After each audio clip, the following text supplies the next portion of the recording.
No one in the Sapphire Court noticed the human at first, which was strange, because Lieutenant Mara Vance stood taller than most of the nobles, broader than the palace guards, and looked unimpressed by a room that had once reduced ambassadors to tears.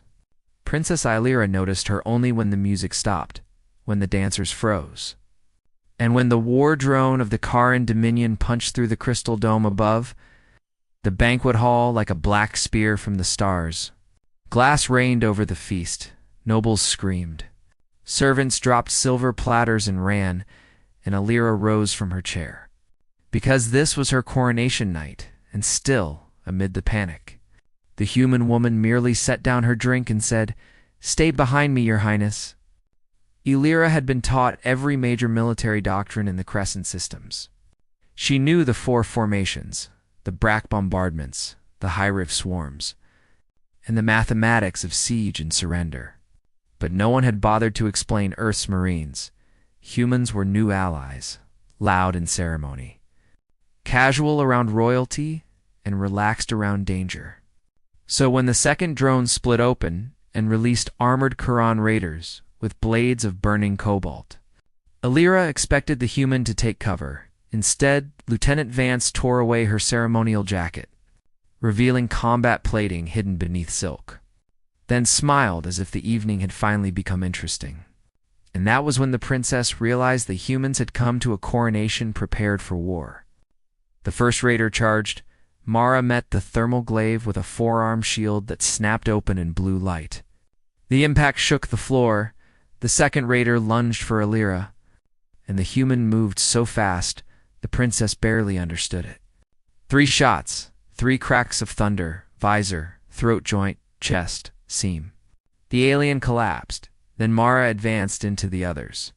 Not retreating, advancing, her rifle barking with fury. Palace guards rushed to join her, but it felt less like they were rescuing the human and more like they were trying not to be left behind. Illyra had watched champions all her life. She had never seen anyone fight like this. There was no flourish, only momentum, only intent. Only the efficiency of a species that had spent centuries turning survival into doctrine. And then the southern wall exploded inward. The war drone breach had only been the distraction. From the torn wall came the strike force. A Karen breach squad in siege armor, 8 of them, each carrying gravity hammers and portable shield emitters. Enough to take a palace sector in under 2 minutes? Illyra's chief guard whispered. "We are finished," Mara heard him and laughed. Then touched the cum bead at her neck and said, "Package is live. Permission to get loud." The answer arrived as thunder. Every balcony door on the eastern side shattered open, and 12 humans dropped into the hall on descent cables. Some in formal white uniforms streaked with soot, one still wearing a ridiculous ceremonial sash over full tactical gear. They landed in formation, rifles up before their boots finished hitting the floor. One of them shouted, "Marines on deck," and the room itself seemed to understand that new rules were in effect now. The nearest Quran siege trooper raised its hammer and charged. A human sergeant met it head-on with a kinetic baton, took the strike on reinforced shoulders, and answered with a shotgun blast that folded the alien backward through a pillar. Another Marine vaulted the banquet table, knife in one hand, sidearm in the other. Moving with the brutality of a storm in uniform, and Princess Illyra, heir to empires, felt something she had not felt since childhood: safety.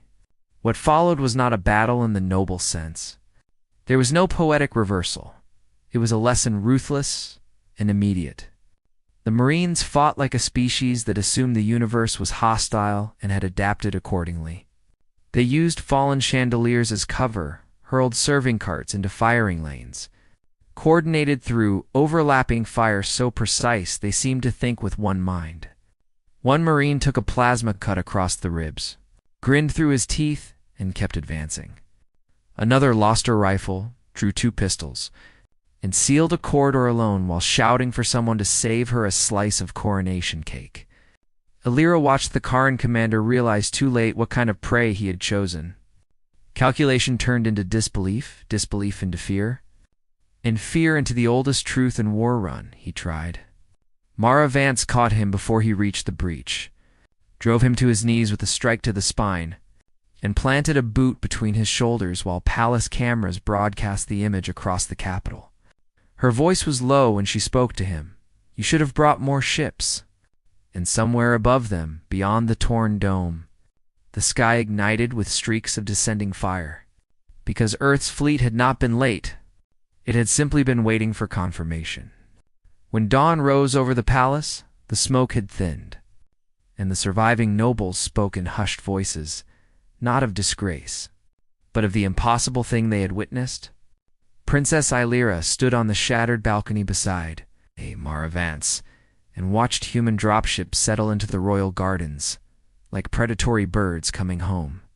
Below them, Marines were helping medics, repairing shield relays, and arguing with chefs about breakfast rations. It was absurd, undignified, and somehow magnificent. Illyra turned to the human and asked the question she could no longer keep inside.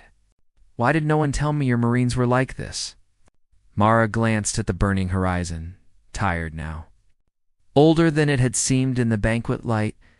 "Because, Your Highness, if people know what Marines can do, they start wars, assuming we will not arrive in time. The trick is making them think they still have a chance."